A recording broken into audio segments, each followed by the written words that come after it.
حاڵەتێک زۆر جار هەمومان تووشمان دەبێتن گرنگە باز بکەین و مزایدەی زۆر کەسیش بەتاڵ بکرێتەوە. برادران زۆر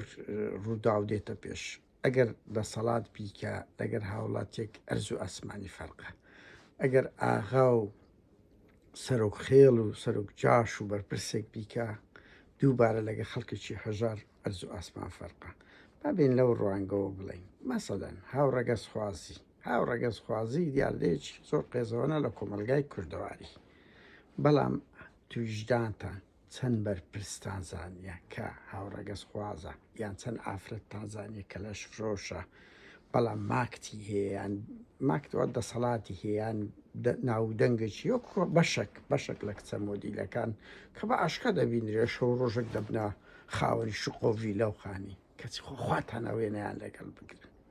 باشترین نمونە لەو باوەرەوە مەسەلەن ئەوە مەکی ئامێدی بە بەڵگەوە پیشانیدا کە کوڕەکەی مەسرور بارزانی هاوڕەگەز خوازە بڕواب کە ئێستا بێتە سەجادەی بە هەزارانتان وێنەی لەگە دەگرین،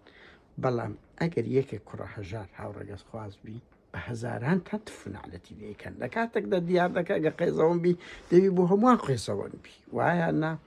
ئەگەر هەتا لەش فرۆش وەرە بڕۆ لەش فرۆش بەرپرس هەیە سوڕ دەزانن ڕۆڵی لە کوردەواری پێدەگوتری گەوادی دەبینی سوڕ ئەزانە خێزانەکەی لەگە خەڵکی تر سەکس دەکە لەتان زۆر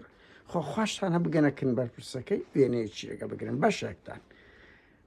ئەو حاڵەتانە گەلەگەلەگەلێک زۆرە ئەوش دووڕووی پیشاندە بینە سەر مەسەلەی هەتا ئاینیش وەرە سەیرکەن پارتی چوو ناو مزگەفتێ ڕشی مەلای لە هەولێرە سوستاند ڕشی مەلای سوستان پارێگای گرت و کۆمەڵی سوستان کورە لە هەموو ئەوانە کارە ساتر ئێستا کە ڕوویدایە کوڕەکەی مەسعود بارزانی بابۆ هەمووتان دیتان جێتان لێ بووە بڕۆن تاقیبشکە نەدەڤەری بازان بزانە کەسێکی معەجەبە دەبینن بزان ناوی یەک ئافرەتیان هاوڵاتی دەڤەری بارزان لە حەج و عەمرەی ئەو ساڵ هەیە نییە کەسێک ناوێری قسە بکە بڕوا بکە من بە چەندین خەڵکم گوتی ئیسلامی، بەڵام وەرەت گەنجێک ڕخنەیەک بگرێ سەرنجێک بدە بزانە چۆن هەزار کەس ئیسلامی خۆی لێمان دەکاتە ئیسلامی عیار 20 سال، بەڵام بۆ گیانی ئەو دەسەڵاتە هەمویان یاری تەنەکەش نینە باشە گوێریان نییە ئیدانە بکەن. ئەو دووڕوویە ئینسانێک مەبدەئی بی دەبی بەرامبەر هەموو کەسێک هەموو دەسەڵاتێک هەر بەلای کەم ئیدانە بکە خۆی باشە ئێستاکە من ئەگە ئیسلامێک ئیدانە و کە بڵێ نابیت لە دەڤەری بارزان ڕێگری لە خەڵک لە بۆ حەج و عەمرە کە هیچێک لە سەرچی ینی بناغەکانی ئیسلام بوونە خۆ ناتانگەری پارتی ناتان کوشی نایکەن، بەڵام وەرە ئەمە ڕەخنەیەک دەگرم کەسێش کە سەرنجێک دەدا بزانم چۆن هەزاران کەس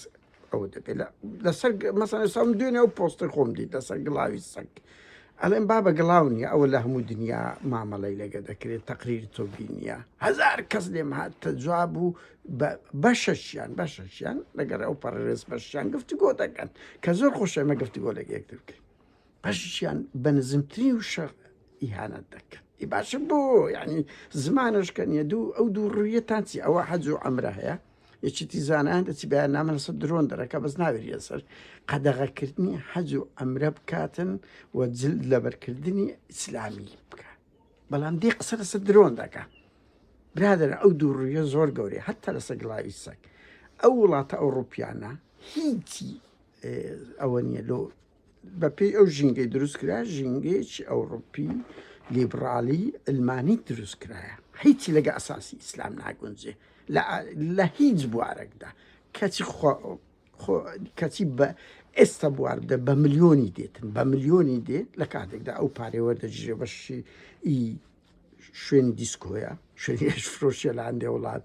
عێراق و بیرە و ئەوەیە یعنی وڵاتەکە هیچی بناغەیەکی ئیسلامی تێدا نیە کەچی هەزار فرتی فێر و ئەوەش دەکەن بەس بگەنە ئێرە و لێرەش لەبەر چاویان دەبیندرێ بەشێک لەوانەی کە بەرپرسن هاوڕەگەز خوازن کاکە 102 لە وڵاتی سوید هاوڕەگەز خوازە 102 بەڵام هەیە لە هەموو دەوائیرەکی هەنا دوو گڵاوی سەگ 135 سەگ و پشیلە لە ماڵی سویدی هەیە سەتا پێنجی هەموو ینی لە 100 ماڵی 35 هەیە ئەجا ماڵ هەیە 34 ینی هەموو کۆمەلگا ئەجای هەیە سەجی هەبوو تااقەتی نێچکو لێرە 12 ساڵ دەژی دەستی ناو دەست دەبن بە شرف ئەو کچانەی کچە چاوشین و جوانانەی سوید لەگە سەرجی بچووک پێکەوە دەشین وانە خواتانە لەگەڵیان شەوت ببەنە سەرێ بەڵام گڵاوە ئەوە خەڵکەکی زۆر لە کوردستان لەسەر گڵاو بوون خۆتانی تێناگەین دەڵێن پیسەپەرە گڵاوە دەیویستی دەست بشوی بەڵام ئەو وڵاتە ئەوروپیانە هەر هەمووی گڵاوە بەڵام بەلێ شاویش دێن قسەی هەتا لە ڕۆشنبیری کورد لەو خەڵکانی خۆیان پێ ئۆپۆزیسیۆن ئۆیە هاوڕێیان ئەگەر ڕەوشێک بزاندرێ ترسی تێدانە 1000 کەس لێقیت دەبتەوە بەڵام بزانی ترسی تێدایە بە دەگمەن خەڵکێک دەبینی ئەو هەموو دووڕویەکەی من هەموو کات ئیسلامێکی ڕازگۆم خاوەن باوەڕبی خۆشتر دەوێت لە چەپەکی درۆزن یان چەپەکی ڕازگۆم خۆشتر گرنگ زانیتێ خەڵکێک بی خاوەن پرەنسیبی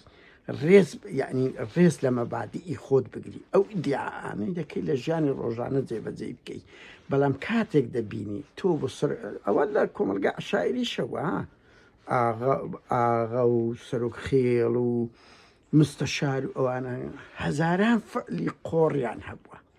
خەڵک خۆخوای ببگاتە بەردەرچی ماڵی ئاغاش ماڵی سەرۆک خێڵەکەی بەشەیان هەمویان خراپ نەبوونە بەڵام وەرە کرمانجە کوڕە هەژارێک